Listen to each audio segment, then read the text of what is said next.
Let's talk about Søren Kierkegaard's Existentialism. First, we'll talk about the basics of existentialism, and then we'll get into Kierkegaard's book called Fear and Trembling. And then we'll talk about his book called Concluding Unscientific Postscript. First off, the basics of existentialism. Kierkegaard is often considered the father of existentialism. Existentialism is a theory that states that an individual person is free to determine their own essence through acts of the will. All right, let's understand this in the context of the history up to this point. So medieval and classical realism will advocate sense realism, which is to say that our senses accurately understand. We can learn accurate things about reality through our senses.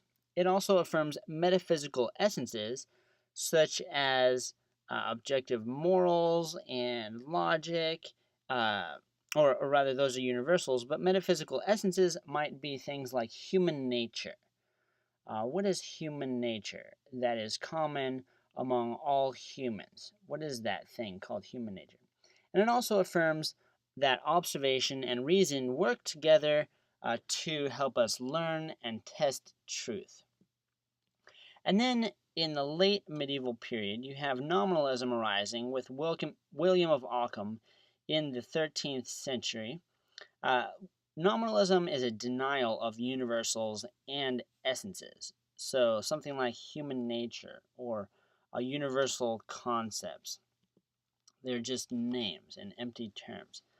All right, and then you have the Enlightenment, in which modernism as a philosophical approach arises. And modernism affirms realism, affirms that the universe is real and we can know things about it.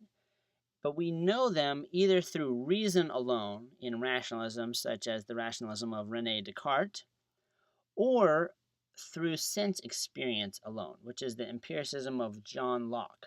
So reason and experience or observation are set up as their own independent philosophical methods and are presented as against each other in the Enlightenment, in modernism. But realism is still affirmed. And then kind of toward the end of that phase, you have German idealism, which is a denial of sense realism, but it affirms that appearances and reality are distinct and different. In other words, we cannot say what reality is because we only know reality through our senses. So we can only talk about appearances. In other words, we end up not being able to do metaphysics. We can only do epistemology. And this started with Immanuel Kant and has continued with Fichte and Schelling and Hegel as well, and some different varieties in postmodernism. And then at the beginning of this postmodernism, you also have existentialism, particularly religious existentialism that arises out of Kierkegaard. This says that people find meaning not by objective knowledge through rationalistic means, but by a radical subjective act of the will called a leap of faith in Kierkegaard. And this radical subjective act of the will is beyond reason and gets into authentic religious life. We'll look more at what that means here in a moment. And then later, after Kierkegaard, we have nihilism arise with Friedrich Nietzsche. Nihilism says that there is no meaning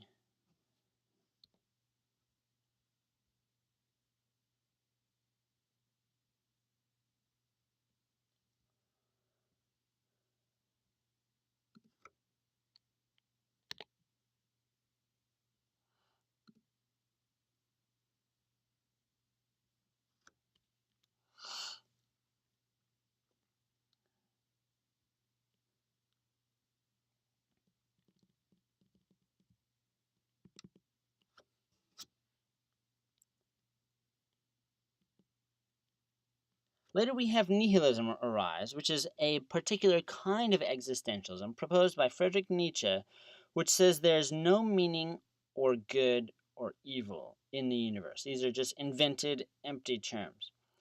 And we can only create meaning by overpowering others. Really, you're not even giving the universe meaning, but by overpowering others and expressing control, we can have a sort of new ethic. And then later we have absurdism arise from Albert Camus and similarly Jean-Paul Sartre, but especially Albert Camus, where absurdism says there is no meaning in the universe and there's nothing we can do to give it one. Ultimately, there's nothing we can do about it. We just have to sort of accept it and function anyway in this absurdism. There's three central tenets of existentialism today. In metaphysics, we say, first of all, it emphasizes the centrality of existence. It has the analysis of humanity that begins not from a set of properties, such as human essence or human nature, but from the existence of individual humans. What does that mean? Existentialism says, in a key summary, the primary tenet and summary of existentialism is that existence precedes essence. What does that mean? Well, in contrast, essentialism says that essence precedes existence, which is to say human nature as a universal. So the classical philosophy, from the ancients through the medievalists, affirmed essentialism, that there was such a universal as human nature, and that human nature exists before I, as an individual person, actually exist. And all humans share this essence. So this essence precedes my individual existence. But existentialism denies essences and universals. So first and foremost, I exist as an individual person. And through my individual choices, I create who I am. I create the essence of who I am. I can choose who I want to be. So existentialism is a denial of universals, where person no longer refers to universal essence, but to the relative value of an individual determined by their will or by social recognition. Right? So person is no longer attached to the essence of human. So you might have humans who are not persons, or who have less personhood. There's degrees of personhood. Also, existentialism affirms that a human is not a static concept. An individual human's essence is constantly changing through acts of the will. So instead of talking about human being, we might better talk about human becoming. In ethics, existentialism, one of its central tenets is that there's an emphasis on subjective meaning of life. What does that mean? That means an emphasis on the predominance of questions regarding the purpose of life, suffering, death, anxiety, and despair. So existentialism is primarily going to ask questions about these kinds of things, the purpose of life and anxiety and despair. It's not going to focus much on logic or even much on epistemology or metaphysics. It's primarily going to focus on ethics, because ultimately it's going to say metaphysics is hardly even possible, epistemology is barely worth doing, and ethics is primarily going to be about how do we create or find meaning or purpose of life in the chaos of life. And also it's going to express in different ways the concept of transcending ethics, getting beyond good and evil, which is to say that meaning is found in advancing beyond universal, objective, rationally understood, prescriptive propositions. So ethics is not the product of reason. It's not discoverable by reason. Rather, it's something we should get beyond in understanding that good and evil are sorts of creations, and that we can get beyond that thinking, get beyond the pure rationality into a personal sort of existence. We'll see how that plays out specifically in Kierkegaard. There's many different kinds of existentialism, probably as many different kinds of existentialism as there are philosophers, and this is just Kierkegaard's variety that we will discuss. First, let's look at Kierkegaard's Fear and Trembling. Kierkegaard was born in 1813 and lived through 1855. He did not live a very long life, but he did a lot of important work.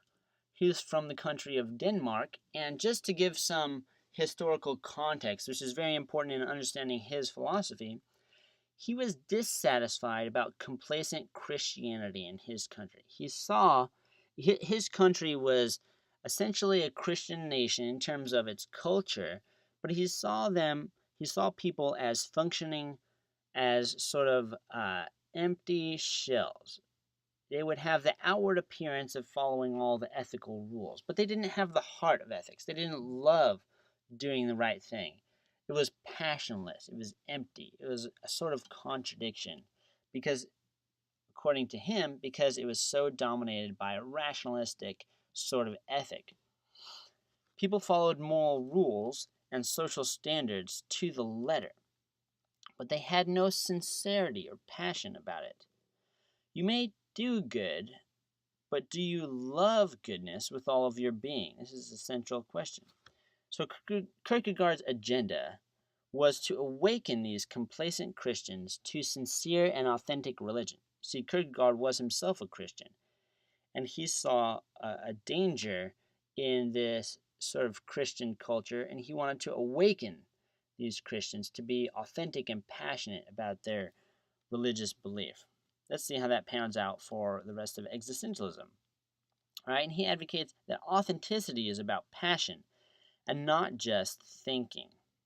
So in Fear and Trembling, there's a story from the Bible that is depicted and is interpreted by Kierkegaard. So this is all according to Kierkegaard's interpretation. There's other interpretations for this story, but Kierkegaard's interpretation is this. God commands Abraham to sacrifice his son. God had given Abraham some promises, and those promises were to be fulfilled through his son. So now God was testing Abraham's faith when he commanded Abraham to sacrifice his son. And so Abraham obeys. He takes his son up to the mountains and puts him down, and he's about to sacrifice his son. He's about to kill his son. But just when he's about to do it, God stops him with an angel, and he provides a ram that's caught in the bushes nearby. And he tells Abraham, okay, I believe you. You passed the test. Now, instead of sacrificing your son, sacrifice the ram instead.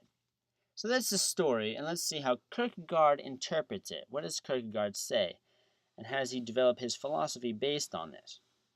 So Kierkegaard's interpretation is that Abraham had to choose between rational morals, namely do not murder, and obedience to God, right? He wants to obey God, and it's because he wants to obey God that he would not murder. But now God is saying to kill his son. And so what's going on here? In Kierkegaard's mind, there's a contradiction going on. Of course, there are many different other interpretations that interpret this situation in completely different ways, but in Kierkegaard's interpretation, there's a contradiction going on here. Therefore, Abraham had to overcome this rationalistic ethic with a leap of faith beyond reason in order to obey God and live authentically. Right? This is just to introduce some of these terms. We'll talk about more. So Kierkegaard proposes sort of stages of moral growth. First, we all have this starting point that My life is filled with unfulfilled desires. All right, so far so good. This is just our common experience. And then as I continue to live, I realize there's a disappointment. I realize that my desires are unobtainable. And then through an act of consciousness, I resolve to discover joy or meaning, regardless of that disappointment. A sort of second wind takes in, and I'm perhaps trying religion or some effort at self-fulfillment. I try to buckle down and use my reason to figure out what ethics can tell me about the meaningful life. But then I still feel unfulfilled through this rationalistic sort of endeavor to try to find meaning. And I have a second disappointment. And I have what Kierkegaard calls infinite resignation, which is when I realize yet again that ultimate joy, contentment, and meaning are unobtainable. I am plagued by the inability to find meaning. What am I going to do now? Life seems completely meaningless. How do I find meaning? Well, the next thing to do is to give a leap of faith into the aesthetic stage or the religious stage. I give this leap of faith, which is a radical act of willpower, to leap beyond reason into self-creation. It involves great risk. We'll look at more what that means in detail. All right, and then religiously, this means that I trust that God has meaning that I can't understand with my reason. I can't rationalize it. It's beyond my rationalization and my understanding. But I just trust that God has meaning that is beyond the reach of reason. So I leap. I give a leap of faith. I just make faith. Now there's another stage where if I've already done that leap of faith, I can be tempted to go backwards in this rationalistic regression. I periodically regress into trying to understand God and meaning. I try to understand everything, forgetting that meaning is beyond reason. I try to make sense of belief, and I'm embarrassed that at the non-rationality of faith. So I leave it and meaning behind to pursue rationalism once again. That's the rationalistic regression. So simplified, we might just say that there's the ethical stage where we try to find meaning in rationalistic ethics. All right, this is when Kierkegaard refers to when Kierkegaard refers to ethics, he only thinks of Kant's deontology. That's the context that he's functioning in, where it's a very rationalistic kind of ethic focused on universals, and it is disinterested. And I encourage you to watch my video on Kant's deontology as kind of a background. Kierkegaard is largely influenced by Kant, and when he rejects ethics, he's largely rejecting the passionless ethic of Immanuel Kant's deontology. And then beyond the ethical stage, you have the religious stage. So you jump beyond reason. Reason tells us to follow ethics. And reason, in this rationalistic ethic, we do the things that we should do, but there's no passion and there's no meaning in life. So we jump beyond it into the religious stage or the aesthetic stage, where we transcend ethics and reason by making meaning in a radical act of the will. So here's some big questions, all right? Should we transcend beyond ethics? What does should here refer to moral obligation? What do we mean by should when we say we should go beyond ethical? Because how can we have moral obligation to transcend morality? This seems to be an infinite regress, because if we say we should go beyond ethics, well, ethics is a bunch of shoulds. And anytime we say should, that is an ethical statement. I should do this, I should do that. We're referring to ethics when we say should. So when we say we should get beyond ethics, it seems that we are trying to surpass ethics by using ethics. that there is some sort of higher ethic that we are attaining to. So it seems like every time we should go beyond ethics, we're still trapped within ethics. Anything higher than ethics that we should do would simply be a higher ethic, which we should also transcend for the sake of something higher, which is another ethic, and on ad infinitum. Let this form a framework as we dig deeper into our next section. How does Kierkegaard discuss these problems and issues, and does he solve these? That's what you can ask yourself as we go along. Let's dig deeper as we go into Kierkegaard's concluding unscientific postscript. So I'm going to pull out some different themes from Kierkegaard's existentialism. One is the rejection of rationalism, which is touched on, but to dig deeper, objectivism is proposed by René Descartes and John Locke. They saw that we have biases, we have confirmation bias, we have personal agendas that where when we sense the world around us, when we see the world, we want to interpret them, we want to interpret what's happening through our pre-existing biases. So René Descartes says that in order to get beyond that, we need to use reason in rationalism. John Locke says in order to get past that, we need to use our sensory experience, because all that we learn is through our sensory experience, and we test things through our sensory experience. So that's empiricism. So John Locke says that observation is the way in which we get to an objective view of reality, and René Descartes says that it is through reason or rationalism alone that we gain an objective understanding of reality. So we have reason and we have observation as two competing theories. Of course, prior to the Enlightenment, reason and observation worked together in an Aristotelian sort of science. But the objectivism that Kierkegaard is rejecting is the objectivism of modernity, as he is one of the foremost thinkers in postmodernity.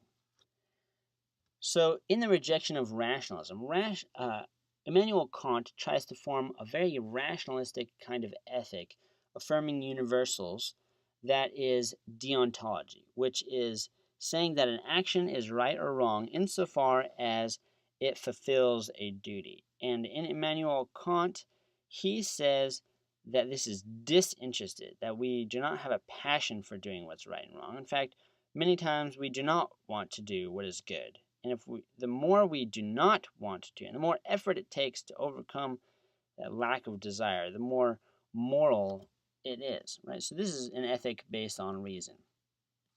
It's important to note here that as Kierkegaard critiques ethics, he is mainly thinking of Kant's rationalistic, disinterested deontology, not necessarily, let's say, Aristotle's virtue ethics. In fact, many have interpreted Kierkegaard as being somewhat compatible with Aristotle in some ways. All right, another theme is passion and interest. What is the most human characteristic? All right, classical philosophy of the ancient philosophers and medieval philosophers says that reason is what separates us from, say, animals. It's what makes us most human. That humans are defined as rational animals. But Kierkegaard says it's passion. He rejects the disinterested ethic of Kant's deontology. He says passion is what makes us human. He says there can be no question of an eternal happiness except for the passionately and infinitely interested subject. All right, so passion and interest is essential for happiness and a meaningful life. This introduces the theme of authenticity, where authenticity is a person's commitment to their individual project, to whatever they have chosen with their radical act of the will, which shows passion and interest, and not just sort of a sterile, objective, cold understanding of objective like science. All right, so another theme is subjectivity versus objectivity. Each one of these is built on the previous. What does this mean? Kierkegaard embraces subjectivity by saying that the meaning of life cannot be found by objective knowledge. I am a subject. I am the subject of this sentence, for example. I am a subject. If ethics and meaning are objective reality, right? So reality is the object that I'm trying to understand, and ethics is the object that I'm trying to understand. I'm a subject, and reality is the object. Truth is the object. Ethics is the object. So if I am a subject, and if ethics and meaning are objective reality, and I am a subject, we are separated, and it is impossible to gain a meaningful life. How do we take meaning out of the objective and into the subject?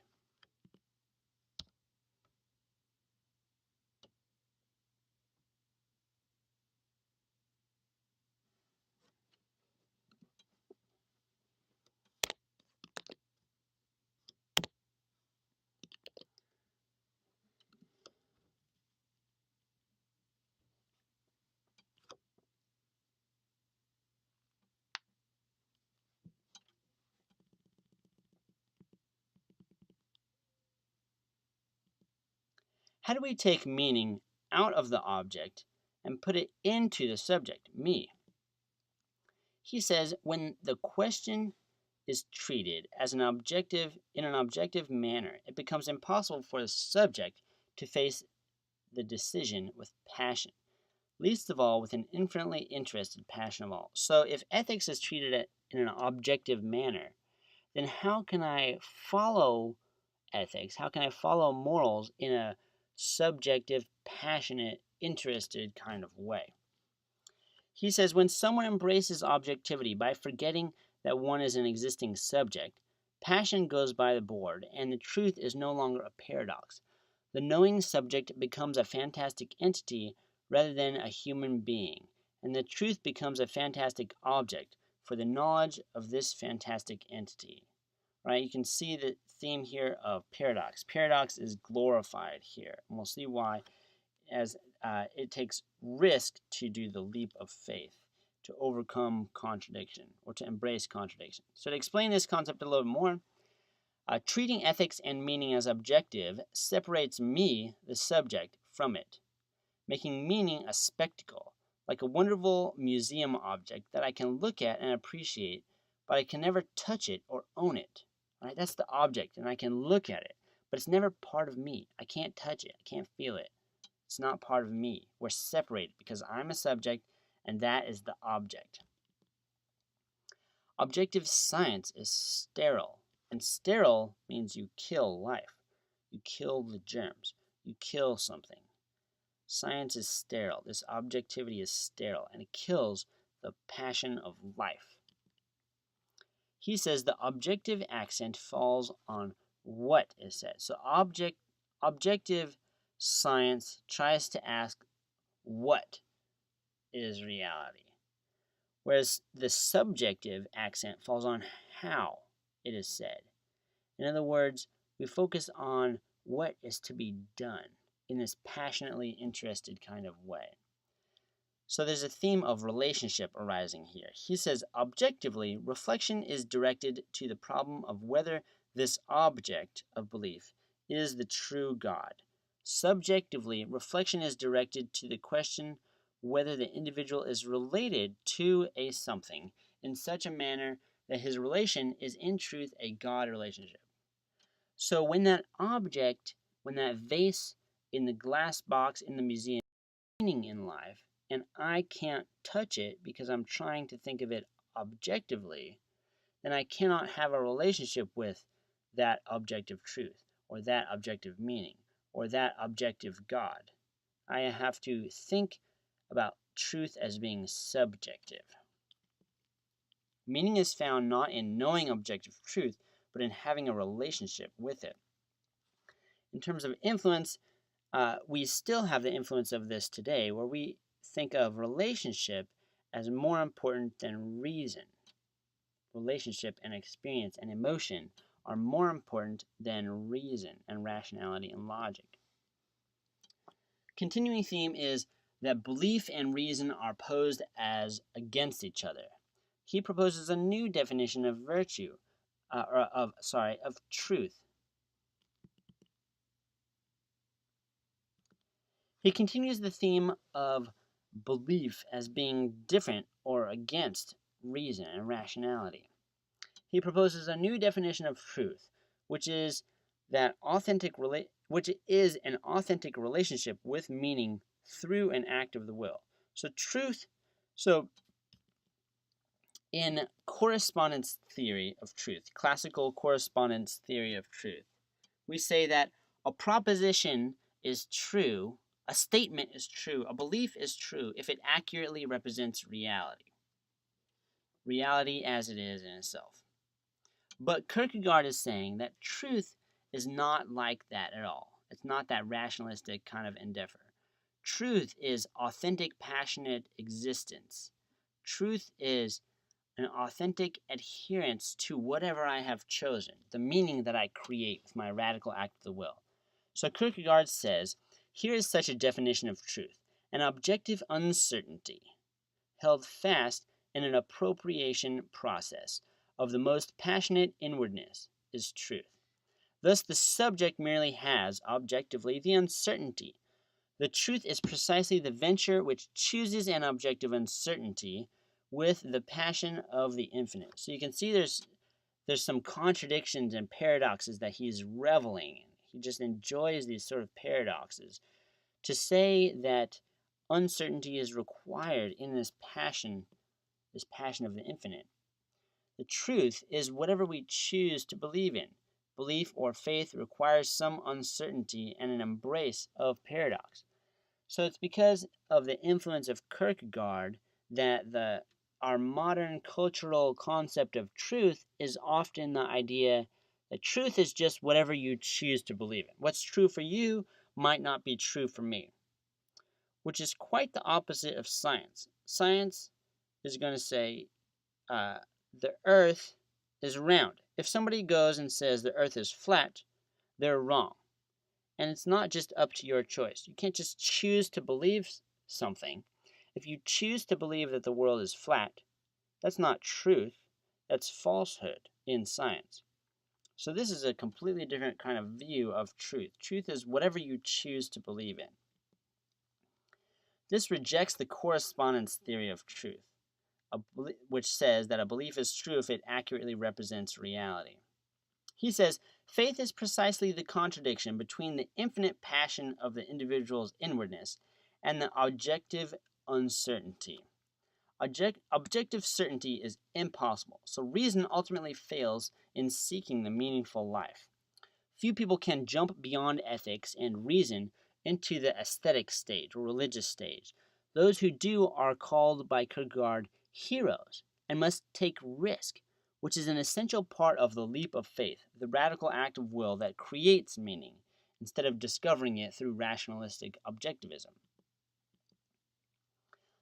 The theme of belief and reason is continued. We say meaning is found in belief, not through reason or argumentation, according to Kierkegaard. Proof rules out belief and faith. According to Kierkegaard, faith requires some uncertainty. If faith is a sort of confident making of belief in the face of a lack of evidence. So if you do have proof that rules out the opportunity for faith, he says faith does not need it, that is, proof. Indeed, it must even regard the proof as its enemy. There must be some risk for it to be a leap of faith. Beliefs are radical expression of will. We make belief. But notice here, when a child says they are playing make-believe, we usually say they're pretending. Anyway, this has similarities with Hume's emotivism, which says ethics and belief are just expression of emotion, and passion is the most central human trait instead of reason. So here's some influence of Kierkegaard's existentialism still today. Belief and reason in our modern culture are usually considered opposites. That was not the case until postmodernity. Belief and reason are considered opposites. If you remember, our definition through this course, our definition of knowledge, is that knowledge is justified true belief.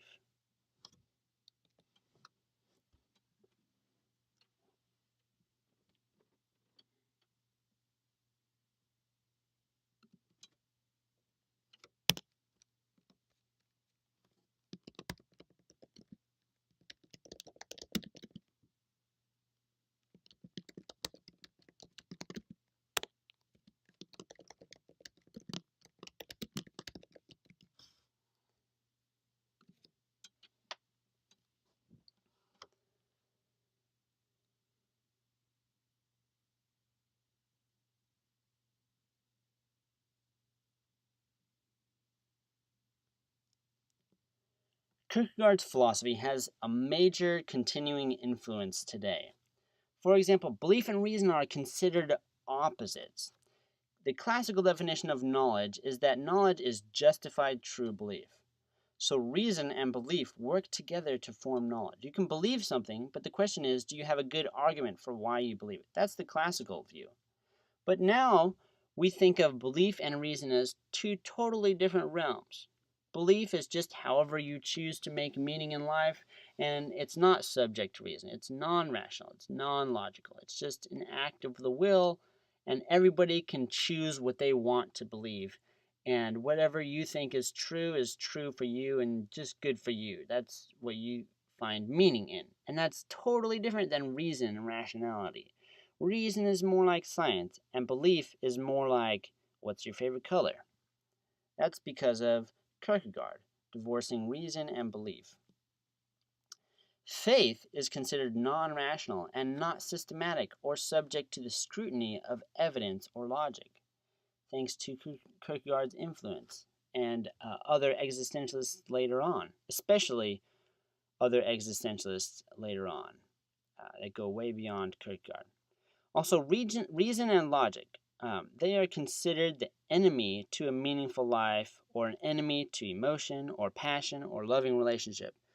We have movies all the time where we have reason and emotion presented as enemies or as opposites. And oftentimes the hero has to exert some great act of the will in following their heart or emotion, in overcoming logic, because in doing this, they express their humanity. Or perhaps we have movies that have robots in them, and where the movie is sort of asking the question about whether or not a robot is human. And at the end, it comes down to emotion. If there's emotion, then a thing is, if there's genuine emotion, then a thing is human. This is all stemming from Kierkegaard's existentialism and some prior influences of his. Reason and logic are presented as distinct from emotion. That was not the case in, for example, Thomas Aquinas' Ethic, where the two work together, and certainly Aristotelian logic, where reason leads emotion, and emotion is essential in ethics, but reason leads emotion. There's an order there. All right, this contrasts with ancient and medieval religious philosophers that say that faith is rational, where they try to prove God's existence. You can compare different religions using reason, according to the medieval and ancient philosophers. All right, so some advocates of this sort of classical philosophy, we have polytheists like Socrates, Plato, and Aristotle. Also, Muslim philosophers like Avicenna, Averroes, Al-Farabi. Christian philosophers like Anselm or Augustine or Aquinas. Even Jewish philosophers like Maimonides. Now let's do the write-up for Søren Kierkegaard's Existentialism. What is the relationship between belief and reason? Can someone's belief be wrong? Is religion rational? Is it based on reason, or is it something entirely different than reason? I might also add, can we scrutinize religion and compare religions with their use of reason? Which is better? A, an authentic and passionate belief in something false, or B, non-passionate belief in something true that you don't apply to your life?